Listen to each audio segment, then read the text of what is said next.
Muy buenas noches, hermanos, hermanas. El Señor les bendiga mucho. Qué bueno que podemos utilizar estos medios para continuar con los estudios. En esta oportunidad estamos siguiendo el estudio de la vida de Jesús y en este estudio, que es muy amplio, estamos viendo de qué manera presenta cada uno de los evangelistas a el Señor Jesús. Hoy hemos dejado para este día el Evangelio según San Lucas. El Evangelio de Lucas es un evangelio particular, digno de un estudio especial solo del libro. No es esta oportunidad en que lo vamos a realizar. Solamente voy a mencionar de que a diferencia de Marcos y Mateo, que uno habla hacia los judíos y otro a los romanos, Lucas aquí hace una mención especial de a quién está dirigido este libro. En especial está hecho hacia Teófilo. ¿Quién era Teófilo? Se cree que Teófilo era un griego de entonces que tenía un nivel social y cultural y también de gobierno importante. Por eso es que Lucas se le dirige como excelentísimo Teófilo. De esta manera vemos que toma un lugar importante Teófilo delante de la vida de Lucas. Este era un título o una expresión que se utilizaba para aquellas personas que estaban en un alto rango de gobierno. Podemos hablar de que quizás habría sido un procónsul o un secretario de procónsul, alguien que estaba en un lugar importante de gobierno. Y podemos ver de que el Evangelio de Lucas, si bien está mencionado Teófilo como el principal dirigido, creo que más que la intención de Lucas, más que dirigirse solo a él, ha sido la intención de llegar a un nivel social, a un nivel cultural y a un nivel de gobierno con la vida de Jesús. Yendo al estudio que nos compete, vamos a leer la palabra del Señor a partir del versículo 5 en el capítulo 1 del Evangelio de Lucas, que dice así: Hubo en los días de Herodes, rey de Judea, un sacerdote llamado Zacarías, de la clase de Abías. Su mujer era de las hijas de Aarón y se llamaba Elisabet. Ambos eran justos delante de Dios y andaban irreprensibles en todos los mandamientos y ordenanzas del Señor. Pero no tenían hijo, porque Elisabet era estéril, y ambos eran ya de edad avanzada. Aconteció que, ejerciendo Zacarías el sacerdocio delante de Dios, según el orden de su clase, conforme a la costumbre del sacerdocio, le tocó en suerte ofrecer el incienso entrando en el santuario del Señor. Y toda la multitud del pueblo estaba fuera, orando a la hora del incienso. Y se le apareció un ángel del Señor puesto en pie a la derecha del altar del incienso. Y se turbó Zacarías al verle, y le sobrecogió temor. Pero el ángel le dijo: Zacarías, no temas, porque tu oración ha sido oída, y tu mujer Elisabet te dará a luz un hijo, y llamarás su nombre Juan. Y tendrás gozo y alegría, y muchos se regocijarán en su nacimiento. Porque será grande delante de Dios, no beberá vino ni sidra, y será lleno del Espíritu Santo aún desde el vientre de su madre. Y hará que muchos de los hijos de Israel se conviertan al Señor Dios de ellos. E irá delante de él con el espíritu y el poder de Elías, para hacer volver los corazones de los padres a los hijos, y de los rebeldes a la prudencia de los justos, para preparar al Señor un pueblo bien dispuesto. Dijo Zacarías al ángel: ¿En qué conoceré esto? Porque yo soy viejo y mi mujer es de edad avanzada. Respondiendo el ángel le dijo: Yo soy Gabriel, que estoy delante de Dios, y he sido enviado a hablarte y darte estas buenas nuevas. Y ahora quedarás mudo, y no podrás hablar, hasta el día en que esto se haga, por cuanto no creíste mis palabras, las cuales se cumplirán a su tiempo. Y el pueblo estaba esperando a Zacarías, y se extrañaba de que él se demorase en el santuario. Pero cuando salió, no les podía hablar, y comprendieron que había visto visión en el santuario. Él les hablaba por señas, y permaneció mudo. Y cumplidos los días de su ministerio, se fue a su casa. Después de aquellos días concibió su mujer Elisabet, y se recluyó en casa por 5 meses, diciendo: Así ha hecho conmigo el Señor en los días en que se dignó quitar mi afrenta entre los hombres. Al 6º mes, el ángel Gabriel fue enviado por Dios a una ciudad de Galilea, llamada Nazaret, a una mujer desposada con un varón que se llamaba José, de la casa de David, y el nombre de la Virgen era María. Y entrando el ángel en donde ella estaba, dijo: Salve, muy favorecida, el Señor es contigo, bendita tú entre las mujeres. Mas ella, cuando le vio, se turbó por sus palabras, y pensaba: ¿qué salutación sería esta? Entonces el ángel le dijo: María, no temas, porque has hallado gracia delante de Dios. Y ahora concebirás en tu vientre, y darás a luz un hijo, y llamarás su nombre Jesús. Este será grande, y será llamado Hijo del Altísimo, y el Señor mismo le dará el trono de David su padre, y reinará sobre la casa de Jacob para siempre, y su reino no tendrá fin. Entonces María dijo al ángel: ¿Cómo será esto? Pues no conozco varón. Respondiendo el ángel le dijo: El Espíritu Santo vendrá sobre ti, y el poder del Altísimo te cubrirá con su sombra, por lo cual también el santo ser que nacerá será llamado Hijo de Dios. Y he aquí tu parienta Elisabet, ella también ha concebido hijo en su vejez, y este es el 6º mes para ella, la que llamaban estéril, porque nada hay imposible para Dios. Entonces María dijo: He aquí la sierva del Señor, hágase conmigo conforme a tu palabra. Y el ángel se fue de su presencia. Amén. A diferencia de los otros evangelistas, que uno encara la presentación de Jesús desde una genealogía, otro lo presenta directamente como el Hijo de Dios, Juan hablando desde el principio, que estaba con Dios, que era Dios y que Él fue encarnado para venir aquí a la tierra. Lucas lo que nos habla es de cómo se fueron dando los hechos, cómo fue anunciada por una parte la madre de Juan el Bautista, y por otro lado el mismo ángel fue a anunciar 6 meses más tarde a María, la madre de Jesús. En esta parte encontramos unos cuantos detalles que podemos resaltar. Por el lado de los padres de Juan el Bautista, Zacarías era el padre de Juan el Bautista, aquel que era sumo sacerdote, que estaba ejerciendo el ministerio. Le tocó en suerte entrar al lugar santísimo a ofrecer el sacrificio. Dice de que ellos eran irreprensibles ambos, que si bien habían avanzado los años, no tenían hijos, pero que delante de Dios su conducta era perfecta. Esto lleva al momento en el cual Zacarías entra a rendir sacrificio delante de Dios en el altar, y es cuando allí recibe una visión. Ve un ángel que estaba parado a la derecha del altar del incienso, y es cuando se asusta Zacarías. ¿Por qué se asusta Zacarías?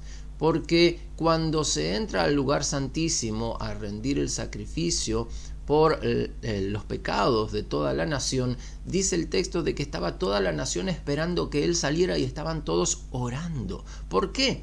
Porque si ese sacrificio no era acepto porque si había algún error en el sacerdote, si había algún error en el servicio del sacrificio, Dios podía presentarse y matar al sacerdote allí. Si bien no tenemos un antecedente respecto de que haya sucedido, Dios lo había advertido. De aquí es que cuando el ángel aparece junto al altar, Zacarías prácticamente veía su acta de defunción. Y allí es cuando el ángel le dijo: no tengas miedo, porque han sido oídas tus oraciones y vas a tener un hijo. Entre el susto que tenía Zacarías, la edad que tenía, la consideración humana que él vivía, ¿no es cierto?, de que era una persona ya crecida en años, él mismo habla siendo ya viejo yo, ¿no es cierto?, le llevó como a dudar un poco respecto a esta palabra. Y ahí es que el ángel le dice: lo que yo he dicho se va a cumplir a su tiempo, pero vos te vas a quedar mudo porque no creíste a mis palabras.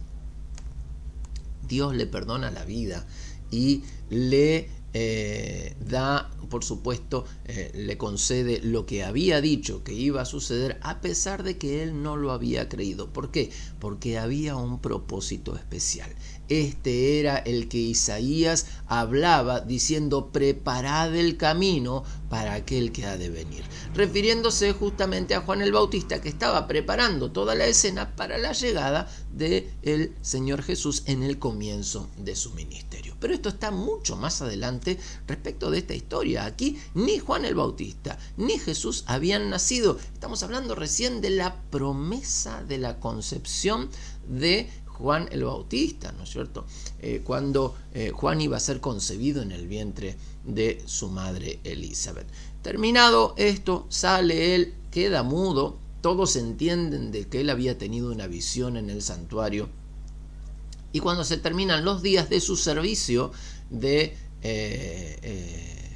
el turno que le tocaba para estar sirviendo como sumo sacerdote en el templo, regresa a su casa. Ahí es cuando su esposa concibe y comienza, ¿no es cierto?, la espera para la llegada de Juan el Bautista. Sobre él había muchas promesas y también había cuidados y requerimientos. Él no podía tomar vino ni sidra, él tenía que cuidarse en todas las cosas, casi como Sansón, pero con una gran diferencia. Él iba a ser lleno del Espíritu Santo desde el vientre de su madre. Y esto lo veremos más adelante cuando sucede. Con esta promesa toman todos los recaudos. Cuando Elizabeth se da cuenta de que ha concebido, agradecida al Señor, ¿qué hace? Considerando su edad, se queda en su casa durante 5 meses. Los 5 primeros meses de embarazo ella se queda en casa tranquila, quieta, haciendo reposo, esperando el tiempo del alumbramiento. Todo este periodo del embarazo de Elizabeth, el sumo sacerdote Zacarías, lo pasa en total mudez.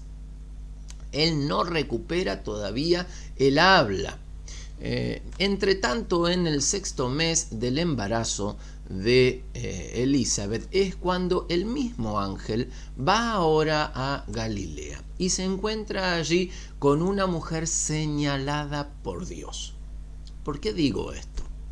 Porque no fue a buscar cualquier virgen.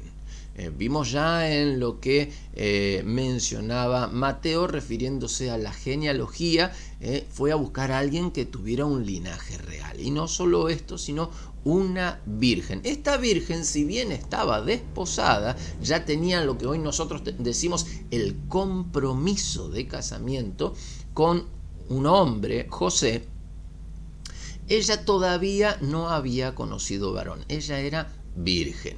Y esto es lo que ella misma menciona cuando recibe la anunciación del ángel. Ahora, cuando el ángel se presenta, fíjese la expresión que utiliza el ángel, ¿no es cierto? Salve muy favorecida, el Señor es contigo, bendita tú entre las mujeres. De ahí es que María dice: ¿qué salutación será esta? ¿A quién se estará refiriendo? ¿Seré yo? ¿Estará hablando de otra persona?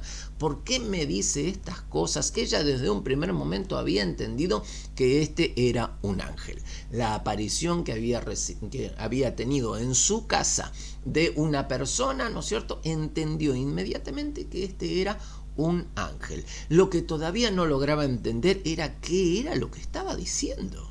¿Qué me está diciendo? Con que soy muy favorecida, que soy bendita entre todas las mujeres. Pero cuando el ángel continúa en su hablar y en la anunciación, es cuando María comienza a entender que había sido escogida para que Dios naciera a través de ella. Y ella dice, ¿y cómo va a ser esto? Pues no conozco varón. Y dice, el Espíritu Santo vendrá sobre ti y te cubrirá con su sombra y concebirás.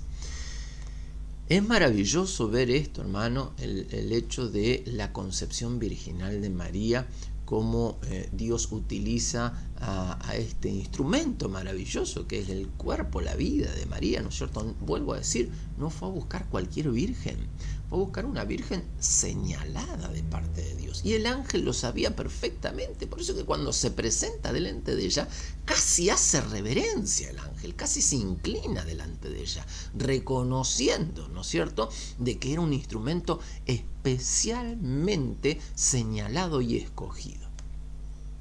Esto lleva justamente a que la Iglesia Católica de alguna manera venere en exceso y casi endiose la imagen de María, ¿no es cierto? Nosotros como creyentes basados en la palabra del Señor nos damos cuenta de que María es un instrumento escogido, sí, sin duda, pero que no tiene en todo el testimonio bíblico, no hay un antecedente, no deja una señal de actos milagrosos.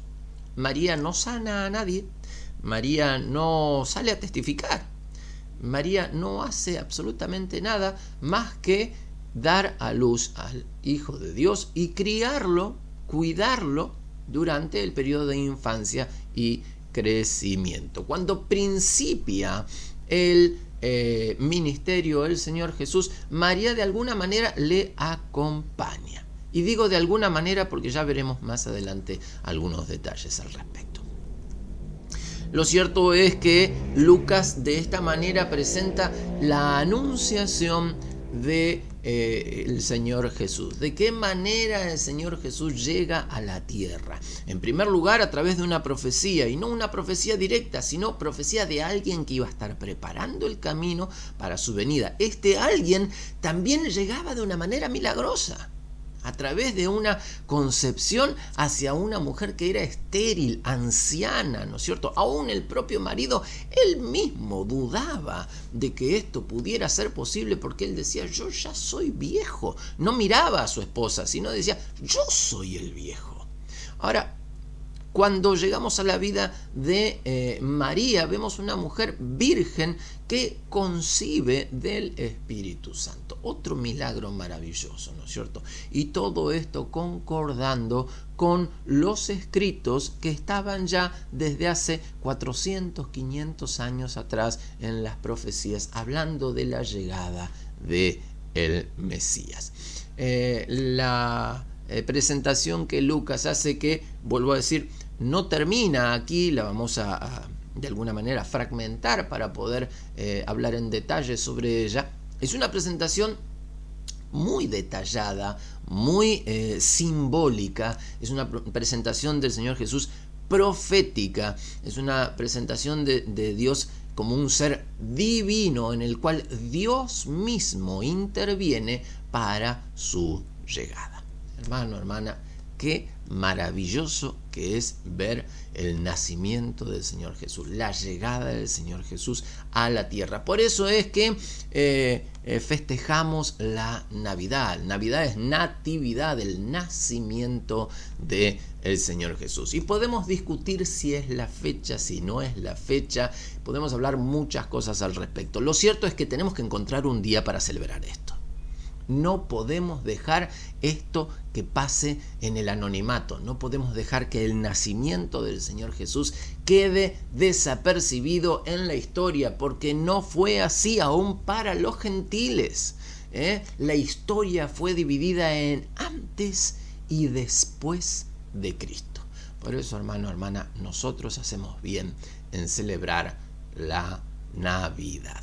Lógico, con el orden necesario, no metiendo personajes que no están dentro de la historia, como es el caso de Papá Noel. Y quizás tomando de alguna manera un poquito de ornamento, adornando la casa, porque como siempre se hace para un cumpleaños que se ponen o globos o cartelitos de escenas de superhéroes cuando es para chicos o algo por el estilo, también nosotros ordenamos y acomodamos la casa para tener el cumpleaños de nuestro Señor Jesús.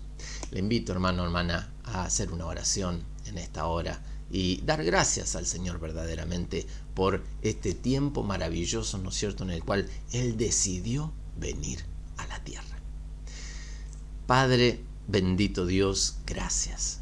Gracias, eterno Dios, porque tú nos viste, Señor, que estábamos muertos en nuestros delitos y pecados, que nuestro destino final era la muerte, que estábamos muy lejos, Señor, de alcanzar la salvación eterna que tú tenías para nosotros. Por eso viste necesaria, Señor, tu venida aquí a la tierra. Y no fue una venida simple, no fue una venida anónima, no fue algo que pasara desapercibido delante de todos, Señor, sino que tú lo marcaste con detalles, cumpliendo, amado Señor, palabras proféticas, tomando personas escogidas, señaladas, Padre, para que sean utilizadas, Señor, y marcando los tiempos y los procesos conforme a lo que ya estaba escrito, Padre. Padre amado, bendito Dios, te damos gracias. Gracias porque hoy vivimos en esta maravillosa época, Señor. Una época en la cual podemos hablar de ti, una época en la cual podemos disfrutar de la gracia, de ese amor maravilloso que tú viniste a derramar en la tierra, Señor.